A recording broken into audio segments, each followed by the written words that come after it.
So now we're going to have a 45-minute Q&A session. So what I would like to do is, Mark, if you could come up and take a seat with Hedy, and I'd like to also introduce at this time Stephen Slade. Stephen is the Senior Director for Manufacturing Industries for Oracle, and Andrew Saulnier, Vice President, Oil and Gas and Petrochemicals for ABB and Ventex. Welcome, gentlemen. Thank you. Thank you.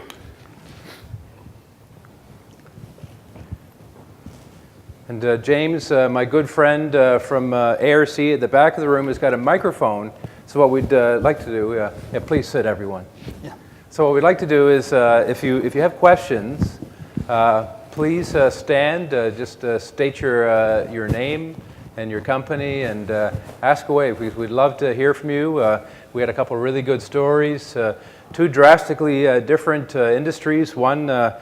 Power industry with a very strong focus on asset management with geographically distributed assets, and another one, a closed, very contained refinery over in Europe. So it would be really good to hear perspectives from the audience and questions about what you think and important issues.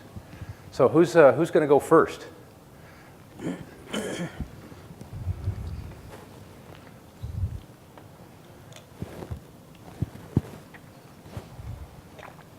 Well, thank you, Mark DeBuel with Siemens. I have a question for Mark. When I think of risk, I think of alarms and sensors. And there is a point where you think that alarms are not necessarily discrete, uncorrelated events. And so in order to diagnose and maybe prevent further alarming or reducing the risk, that maybe clustering analysis would be valuable, and perhaps publishing those signs of alarm in a 3D environment might actually help the identification of abnormal clustering of alarms. Question is, have you thought of using that mostly in the refinery area? Well, yeah, we are using these measurements actually for the most critical measurements, pressures and temperatures on our main columns and everything. And those are DCS on DCS, and they get alarms. They get also ESD for emergency shutdowns and everything.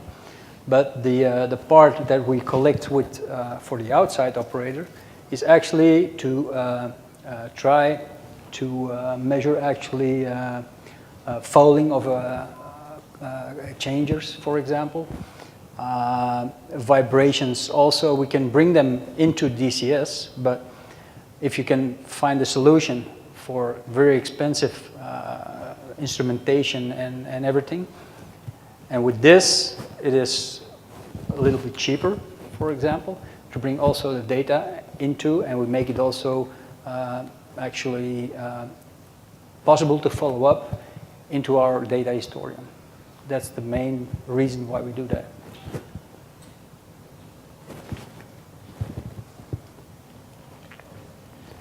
Good afternoon. Bruce Taylor, Suncor Energy. Unlike my predecessor, that's not what I assess risk. That's one category. The challenge that we're grappling with is legal registries, overdue action items on MOCs and PSSRs, exceedances, inhibited alarms.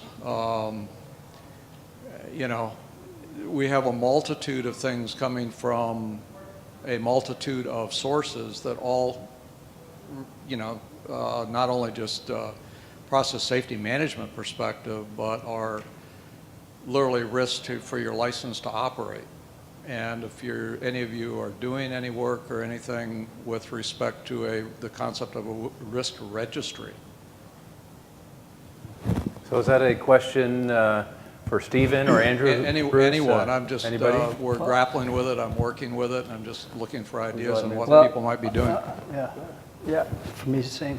For exceedances, for example, we have that also in our refinery, and especially for our wastewater treatment, for example. Yeah? And maybe, as you know, analyzers in a wastewater treatment, they are not so accurate. pH or redox meeting and everything, they are not that accurate. So the most accurate thing to prevent exceedances at this moment is our on daily based analysis that our operators will do for every reading for the pH and everything that they do. And now we have a reliable follow-up every day with this system. Because if we relied on the instrumentational part, we had, in the past, a few exceedances already had because it was a malfunctioning of our measurements. That's for us, it's an improvement actually at this part. So just an additional question, so related to the power industry, so I know there are a lot of regulations in terms of process safety management that impact refineries and chemical plants. Hedy, what about regulations on the power industries? Are you seeing much? Yes, we're governed by NERC, and we have SIP compliance. So we abide, the fines are very stiff. I think with regards to the question of the gentleman, we track our contracts, our level of service of agreement in our document management system, and there's workflow that brings to whoever is the owner's attention, whether it's a contract gonna be overdue, whether it's it's something that needs to be reviewed. So that's one mechanism, in terms of the governance of more the side of ensuring that whatever paperwork or that you need to be able to be on top of is, so we couple that in order for us to make sure that the list of things that we need to be on top of on the paper side is taken care of as well. Let me just comment on that. In terms of risk management, I was at Orlando Utilities a couple of years ago, and we toured their fleet operation. And when Hedy was talking about when they fuel the truck, there's an EMS, a engine monitor system, that transfers data over to the ERP. And the fellow who was giving us the tour said that all the engine parameters come over to the system. And parameters not only how much gas is used, the mileage, but how fast the truck was going and one location. And one driver happened to be exceeding the speed limit, 80, 85 miles an hour, and that triggered a risk event, and he had a counseling session with his supervisor in terms of exceeding the speed limit. So that's an example of, gee, I didn't know it was that information was being transferred, but having access to the information, being able to have an alert to take action, they could track the trucks that are more efficient, the trucks that need tune-ups, the trucks that are safety, or safety-related issues relative to these large trucks. So that's just an example of having usable data, contextualized data, and being able to take an actionable result as a result of that. And it could be a truck, it could be a pump, any kind of piece of equipment. So this is really interesting. It almost seems like we've got, process safety, which deals with a lot of real-time systems, and we've got enterprise systems. It looks like that there's a real IT-OT convergence thing that's happening here with sensor data and transactional information. So this is just a general question to the panel, or maybe Andrew, if you wanted to start. Is there an IT-OT play? Like, what's happening in the marketplace from what you see today? Yeah. So the big thing for us, maybe that may help with the question as well, is our roots go back in nuclear. So we've had the luxury of looking at the work processes that are actually in parallel to automation systems. And I think what Mark did a beautiful job kind of going through is, and you guys are scratching the surface of kind of where I think our journey together is how the different systems need to interconnect, right? And actually automate some of the things, what I would say kind of, beneath the water, if you would. Yeah. And so really a lot of our investment right now is we're looking into how the nuclear industry has actually automated these processes, which were heavily manual, and comparing that with a lot of the automation and to the person's question about how do you relate these things together to create a step change for the market. I mean, that's, I call it kind of the underwater We talked about plumbing, we talked about intersection points, but that's really where we are heavily investing right now in the area of process safety and asset integrity.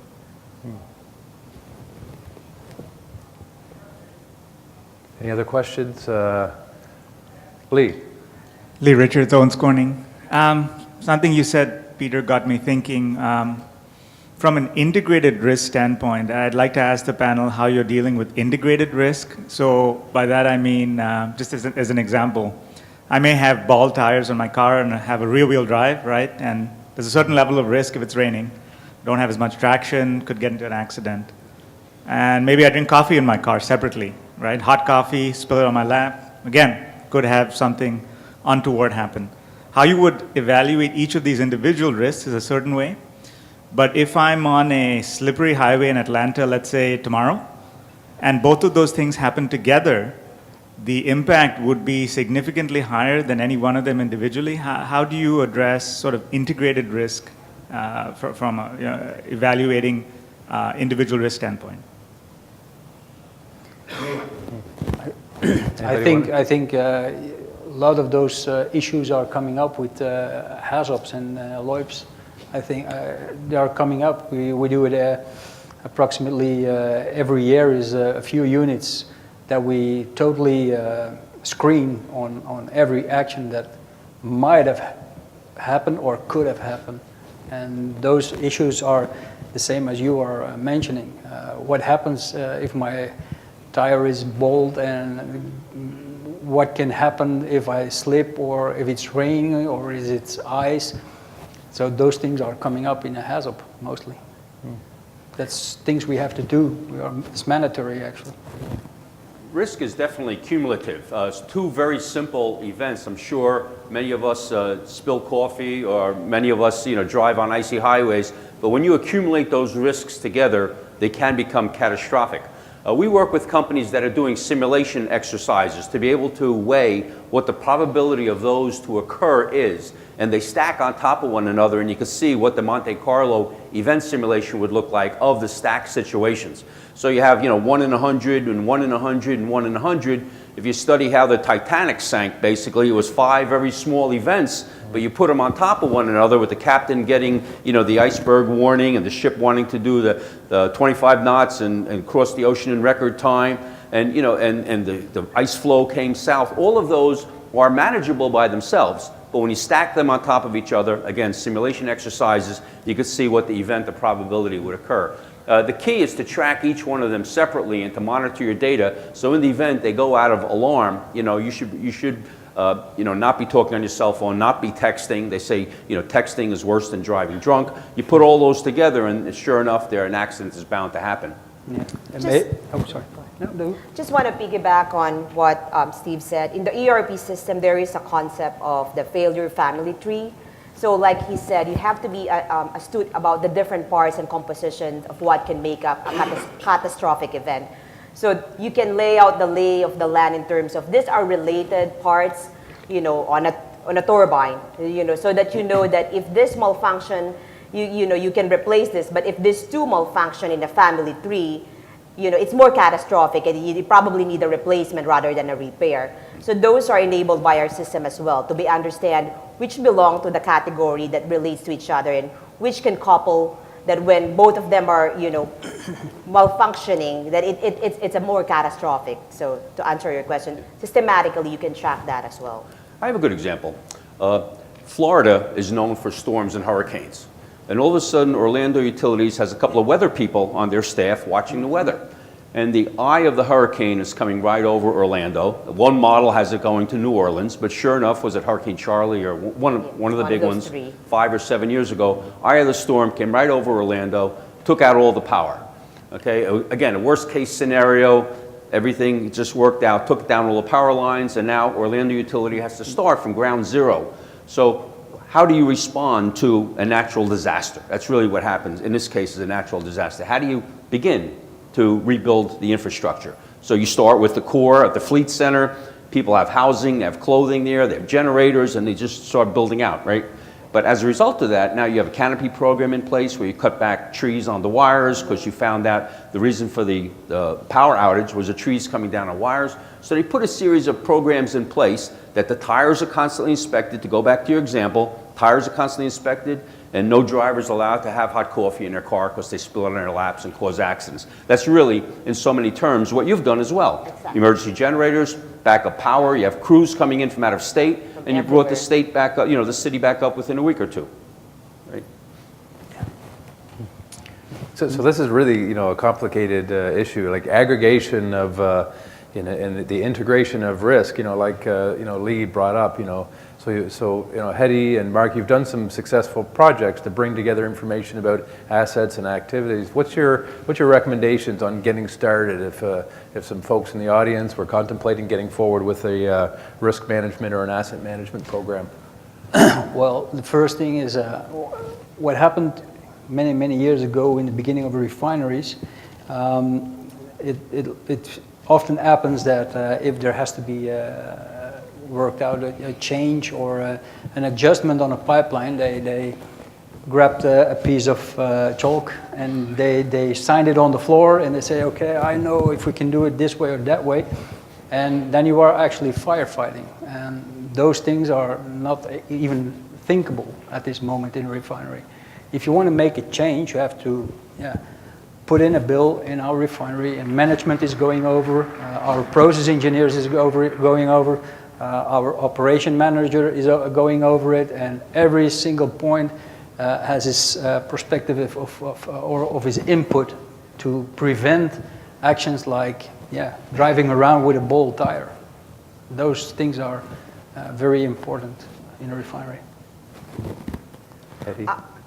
I would just say that whatever you're trying to do in terms of risk management, asset management, make sure that you keep it simple. Because the adoption of people through technology, your ITOT, it all boils down to organizational change and understanding what you're getting into. And more than likely, if you have the quality of data, the visibility, and if it's simple enough, for them to use and envision and see the vision of where it's going, that you're going to have an adoption and easily deployable, mini modularized components that they are usable to them. And as simple as it can get, the simple the training will be and the more the adoption will be. So whether it's risk management, asset management, or preventative maintenance, it's the reliability of the data that you're providing and the ease of use that will get adoption and get that going. Just let me add to that. I have two rules in that area. One is if it's important, measure it. So it takes, have KPIs, have statistics, read the data, and take action on it. Number two, have a single source of truth. So when you go into a meeting, everybody can agree, at least on the database for what you're talking about, whether it be the temperature, pressure, harmonics, whatever conditions you have a unified ERP system so you can collect the data within some type of master data management. You could have analytics, you could have data, data reporting behind it, and at least have a single structure that everyone agrees on and make it available through reporting and advanced analytics. So Andrew, in terms of the work that you've done, even outside of the refining business, do you have any words of advice on how folks get started, even in other industries? Yeah, I think it comes down to, quite frankly, first and foremost, getting the right people in the room. Right? I think one of the things that we found in probably the last 2 years is getting the folks in the room before you kick off these projects that are passionate and understand the problem at hand. We've been involved with projects and initiatives over the last 2 to 3 years that have grown in size back and forth and have just stalled, right, due to scope creep and concern around, I think the gentlemen that have asked the questions, how to solve some of these risk problems. And so the best advice that I've been handing out lately is, really work hard to define the problem and where you see the opportunity, and get people in the room that can actually focus around a lot of these elements involve, as I think everyone's discussed, integrations. It's not just one company, right? It's actually, you've got multi-departments, you've got multiple vendors a lot of times, And it's really just keeping the priorities focused, limiting the risk around integrations and all these things so that you can get quick, actionable results to start then building what your strategy is. So start with your vision and then building out towards that going forward. How about some questions from the audience? Any others? Yeah, I have a question. Mark, you talked about the integration from your ESOM software to the Aspen. I'm just curious, did you further integrate up into your maintenance management system, and then do you do proactive or predictive maintenance based on the data that you collect from your rounds or other? We collect data, and our rotation manager, he has access to the ESOM software, and he can see every morning he can check it. And also I made a logbook especially for him into the ESOM's database, and but the good thing on it is that he get instantly an overview of the items who are out of spec. He can check every value, but when he opens it, he can see instantly the values of particular equipment that is out of spec. So he's got a straight overview of what is happening on his rotation equipment actually. So it's automatically also. Yeah. I hope that's. Yeah, no, that helps. So it seems like you guys do some kind of like analytics. Yeah, and before our we had one person in rotation who did maybe once or twice a week a few pumps or compressors, doing the vibrations on it and checking the temperature of everything. But now our operators are integrated into the system, and now our rotation guy, he's got everyday values of, let's say we do about, for example, say 10 pumps a day we are checking. In every shift we're doing the early, late and night shift, and every team has to do a few pumps. So we divided it in a week for all our pumps, and every team just doing his pumps, doing vibration, checking the temperature, upload it with ESOMs, and our rotation engineer again can check it every day.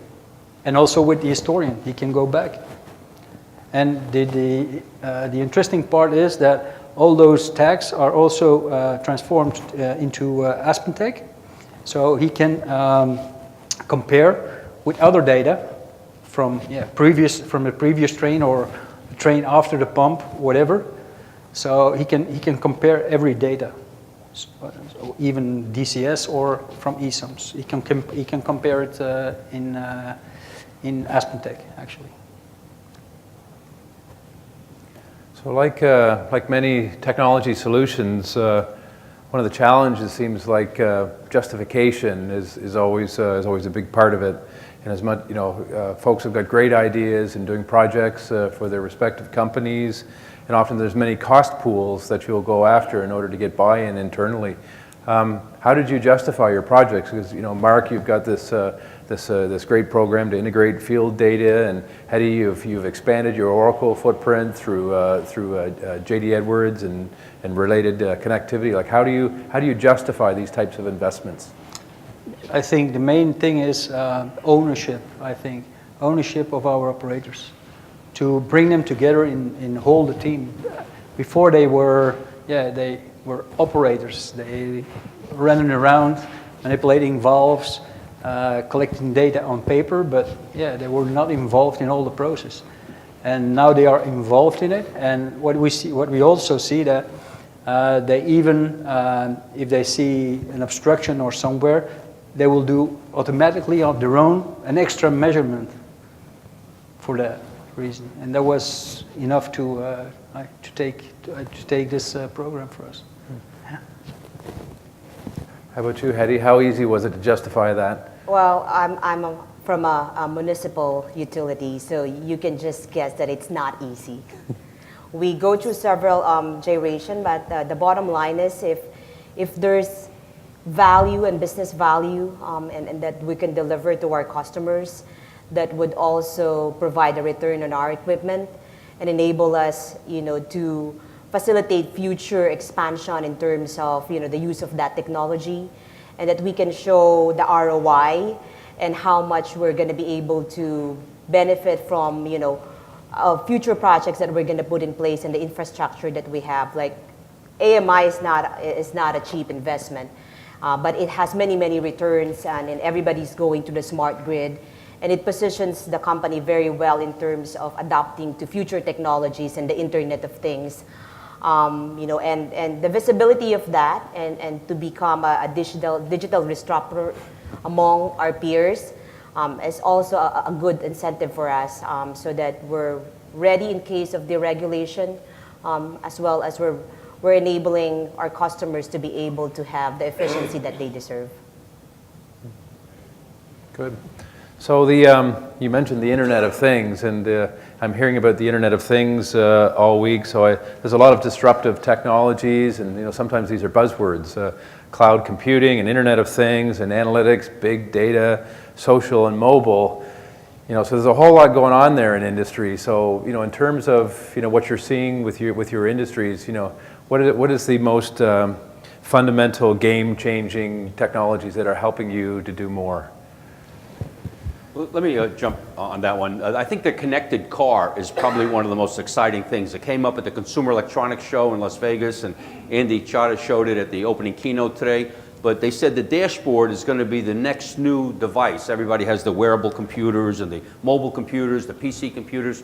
The dashboard is going to be where you're going to get your infomercials, your navigation, your music. Everything is going to be around the dashboard in your car, from the backup alarm to self-driving cars, self-parking cars.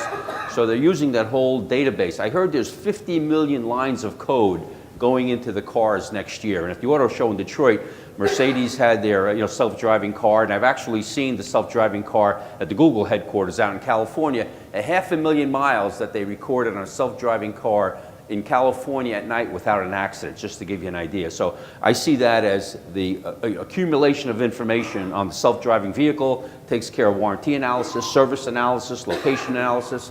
If anybody here who drives a Tesla, anybody have a Tesla by any chance? But you sign away your data rights to the car, for example. So Tesla owns all the data on the vehicle, where the car is, how it's performing. You get a signal saying you got 100 miles worth of power to go and gives you 5 stations to go to. And Tesla kind of like monitors the car, where you are. And you can't turn off that data. You can't sneak away and hide like James Bond, with the car. They're watching you all the time, believe it or not. So it's exposing a lot of information. So, it's all coming together. Let me put it that way. Internet of Things are really going to collide all of the personal, social, mobile data access all coming together. 50 billion devices speaking to one another. All our household appliances coming together. You open up the airline magazine, alarm.com, on your little handheld device, you can see your garage door, your appliances, your HVAC. You can see everything, windows open, doors open. You see it all together on the same device. So it's all coming together. I think that's going to happen in the next 5 years. I think that's going to really revolutionize our society. Good. Excellent answer. Any other questions?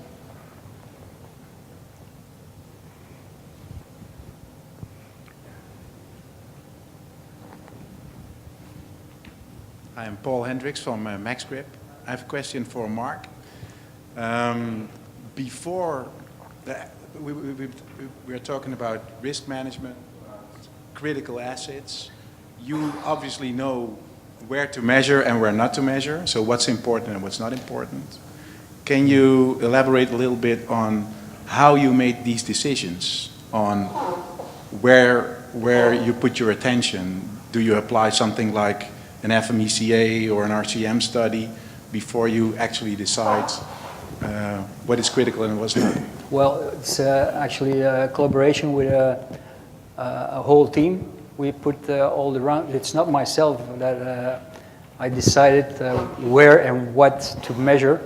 It's our process engineer, our rotating engineer. And we all sat together. We did the round outside. We went to the pumps. We went to exchangers. Especially for our process engineer, for find out, I can't get the word. Well, if the exchanger is working well or the pump is working well. So we went out, we looked at a pump, our rotation engineer said, okay, I need those and those and those values to obtain my pump on a good way. So that's a whole team that put together everything. It's not only one person that makes around. Let me add to that. Most of the clients that we've interviewed after, one of the things that's pretty amazing is it usually takes anywhere from about 30 days to 90 days.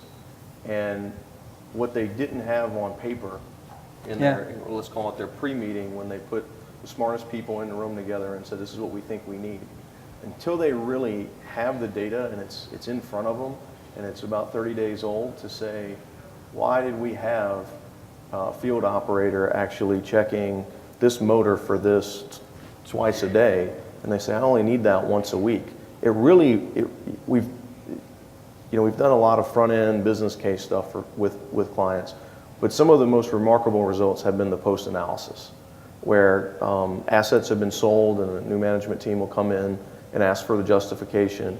And it was amazing to see that after 30, 60, 90 days of that kind of information, the process engineer, the mechanical rotating machinery engineer, safety, security, those specialists come in and see what they thought versus kind of actual what is now.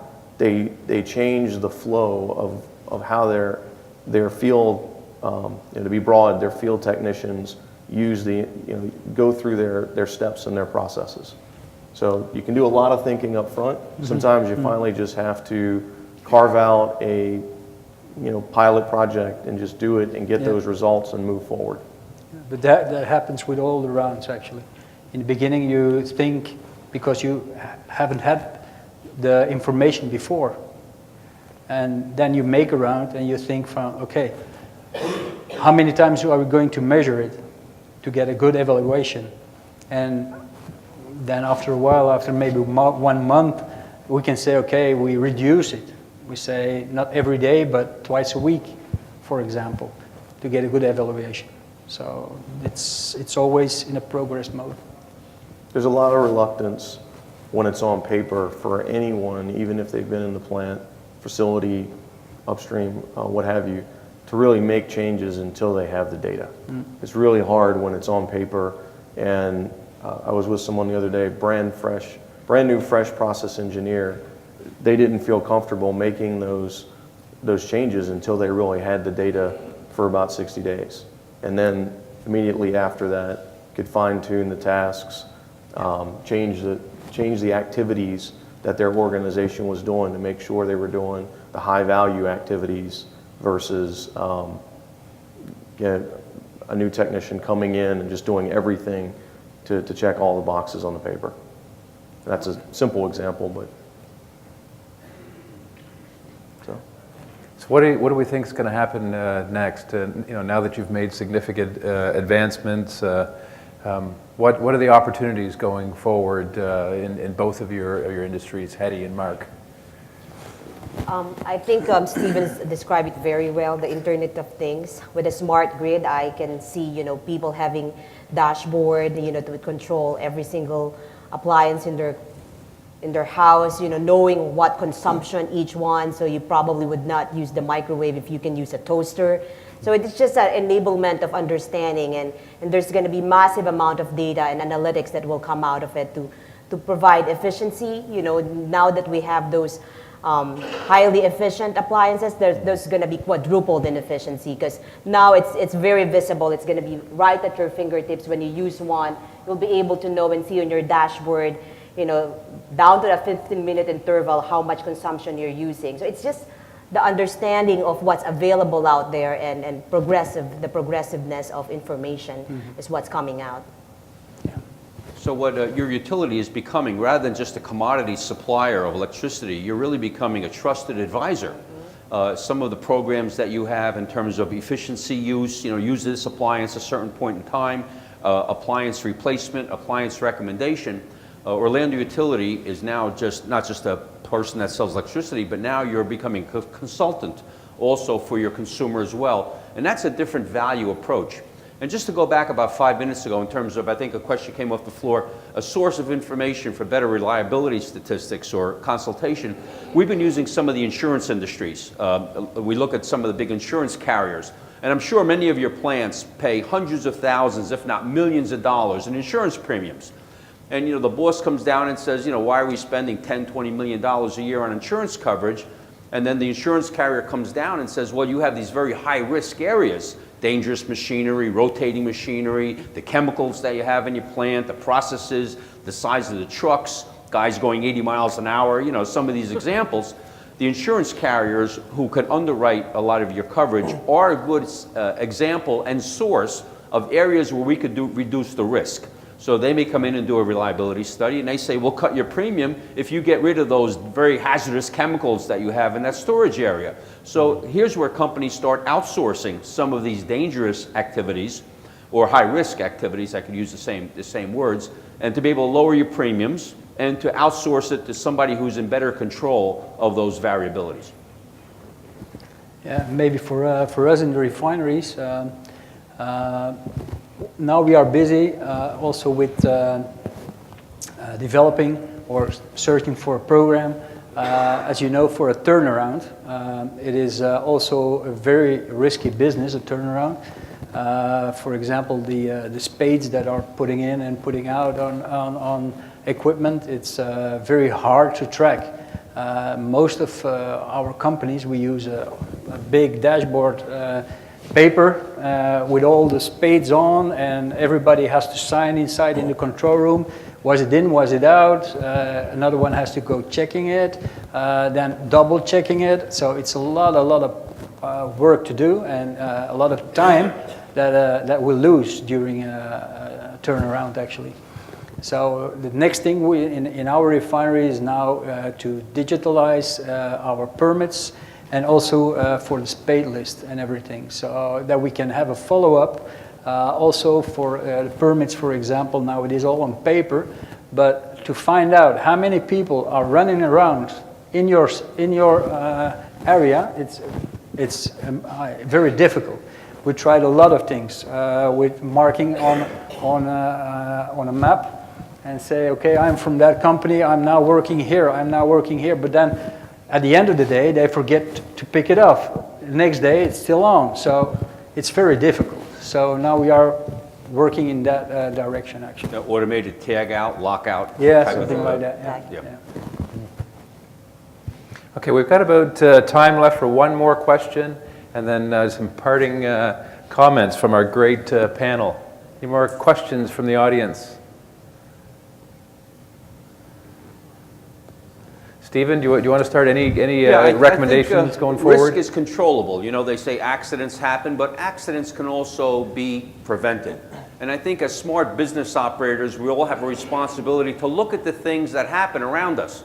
Many of us in the room with 20 or 30 years of experience, you have a good idea of some of the things that could happen, like a perfect storm that comes through. It seems like for the last 5 years, we have a storm every 100 years, the 100-year storms.